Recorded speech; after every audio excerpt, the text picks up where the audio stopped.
কি গো মাইনুল ভাই, মন খারাপ করে এখানে বসে আছো? কই মন খারাপ? তোমার বউ চলে গেছে বলে মন খারাপ করে বসে আছো নাকি? কি সব উল্টাপাল্টা কথা বলছিস? যা তো, তোর কাছ থেকে করে যা। ঠিক আছে, থাকো যাই। এটাই তো আমি চাই। কার বউ পালালো, কার বাড়িতে অশান্তি হলো, কার বউ ডিভোর্স হলো, এসব জিনিস যে আমার হাতে আসবে কি করে, এটাই আমি ভাবি। মাইনুল, তোর বউকে দেখ আমি কি করে লন্ডনে বিক্রি করি। মালগুলো দেখে ফোন করে দেখি কোথায় আছে।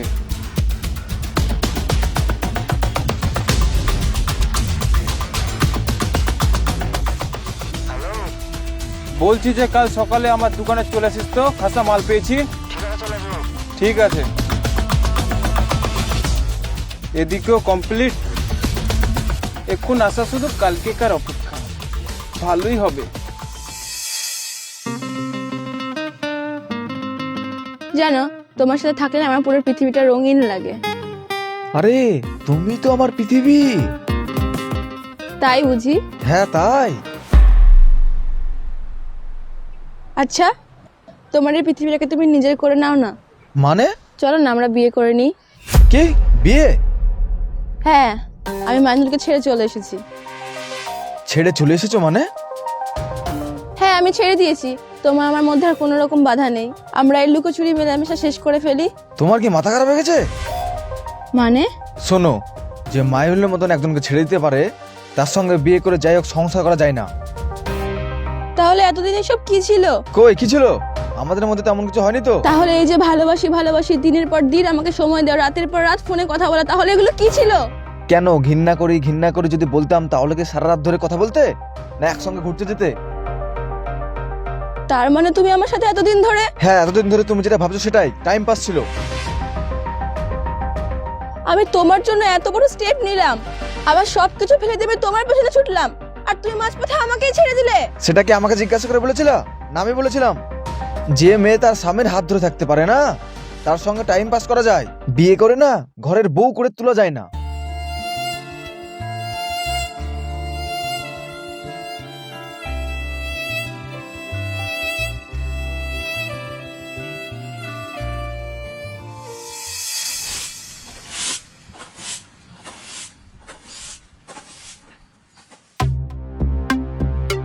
এই তুমি থামো।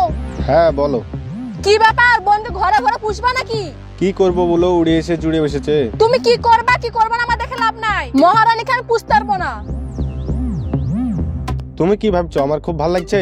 2 মাস হয়ে গেল তোমার বহিনে আসা, আর মহারানীর মতো ঘুমতে উঠতে 10টার সময়, আর পায়ের পর পা তুলে খাচ্ছে, ওইসব আমি সহ্য করতে পারবো না। দেখে মনে হচ্ছে ওরই দাসী আমি। আসতে বলো, শুনতে পাবে। আজ থেকে না বলবো, শুনুক তোমার বহিন। আজ তোমার বহিন থাকবে বাড়িতে, না হলে আমি থাকবো। কি বলছো বলো? দাঁড়াও আমি দেখছি। তিশা, কই তিশা?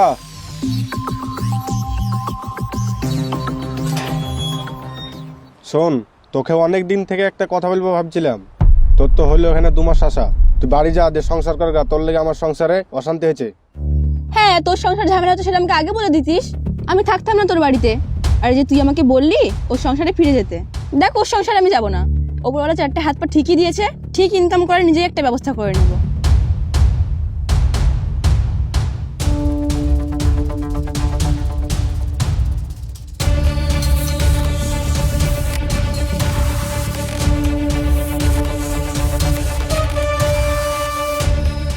আর হ্যাঁ, যাওয়ার সময় একটা কথা বলি, 2 মাস আমাকে থাকতে দিয়েছিলিস, তার জন্য চিরকৃতজ্ঞ হয়ে থাকবো।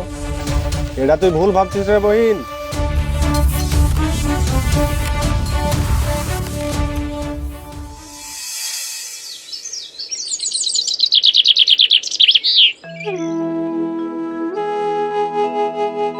কি গো ভাবি, কোথায় যেছ? কোথাও না, এই সামনে যাচ্ছি এমনি। একটু শুনে যাও, কথা আছে। বুঝতে পেরেছি, ঠিক আছে পরে ফোন করছি। হ্যাঁ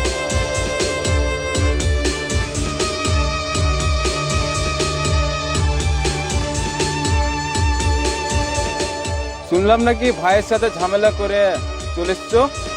হ্যাঁ, ঝামেলা করে চলে এসেছি, বেশ কিছুদিন হলো। তাহলে এখন কোনো কাজ কাম করছো নাকি? না ভাই, সেরকম তো কোনো কাজ কাম করছি না। যদি তুমি কোনো একটা কাজের ব্যবস্থা করে দিতে পারো, তোমার তো জানাশোনা আছে, তাহলে খুব ভালো হয়।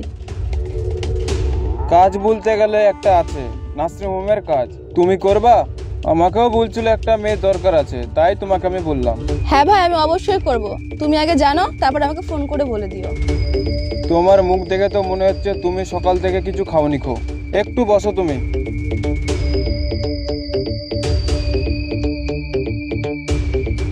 এই লাও, এই বিস্কুটটা খাও। না ভাই, এটা দরকার নেই, তুমি আমাকে জল দাও। ছোট ভাই হিসেবে দিচ্ছি, খাও।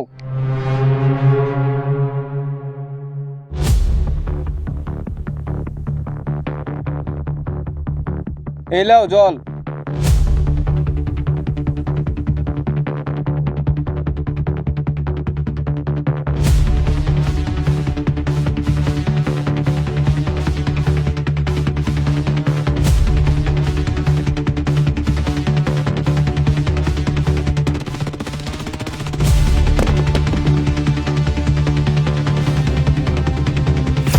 এই ধর ধর ধর, এটার জন্যই তো অপেক্ষা করেছিলাম আমি।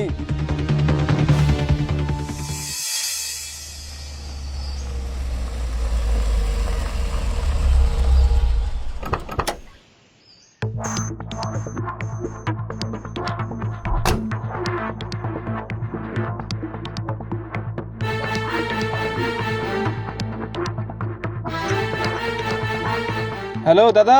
হ্যাঁ বল। একটা মাল আছে, কারেন্ট মাল, 20-22 বছরের। ঠিক আছে, তাহলে আমার কাছে ডেলিভারি করে দাও। ঠিক আছে। 3 লাখ দিলি তো হবে নাকি? না দাদা, 5 লাখ টাকার 1 টাকা কম নিতে পারবো না।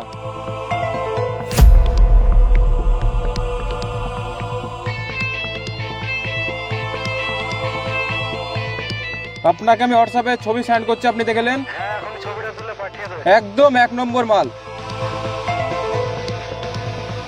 ঠিক আছে, তাড়াতাড়ি পাঠাও। আচ্ছা ঠিক আছে, দাঁড়ান।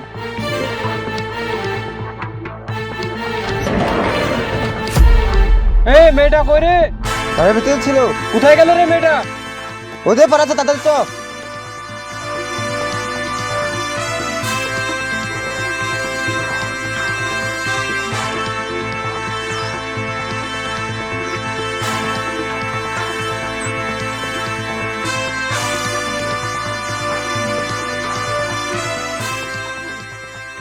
কোন দিকে গেল রে? কোন দিকে গেল? তোরা সুজা যা, আমি এদিকে দিচ্ছি। ঠিক আছে যা।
কাউকে খুঁজছেন নাকি?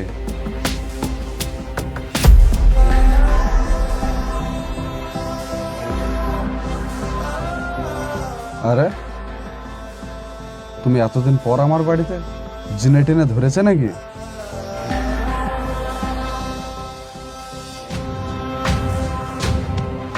কি হলো, কান্না করছো কেন? একটা কথা মনে রেখো, এই পৃথিবীতে স্বামী ছাড়া একটা স্ত্রীর কোনো মূল্য নাই। আমরা ছেলেরা বেহায়া নির্লজ্জ কেন জানো? 200 টাকায় শরীর পাবো জেনেও তবু আমরা বিয়ে করি। মেয়ের বাপরাও পাগল, নিজের মেয়েদের পুষতে পারবো জেনেও বিয়ে দেয়। সংসার সমাজ বলে তো একটা জিনিস আছে, আর তুমি মারা গেলে তোমার বাপের ভিটেতে তোমার মাটি হবে না, এই আমার ভিটেতেই তোমার মাটি হবে। আমি বুঝতে পেরেছি আমার ভুলটা।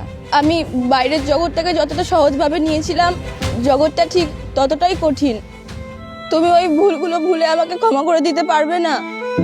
তুমি আমাকে যেমন ভাবে রাখবে আমি তেমন ভাবেই থাকবো। তুমি আমাকে আবার আপন করে নাও।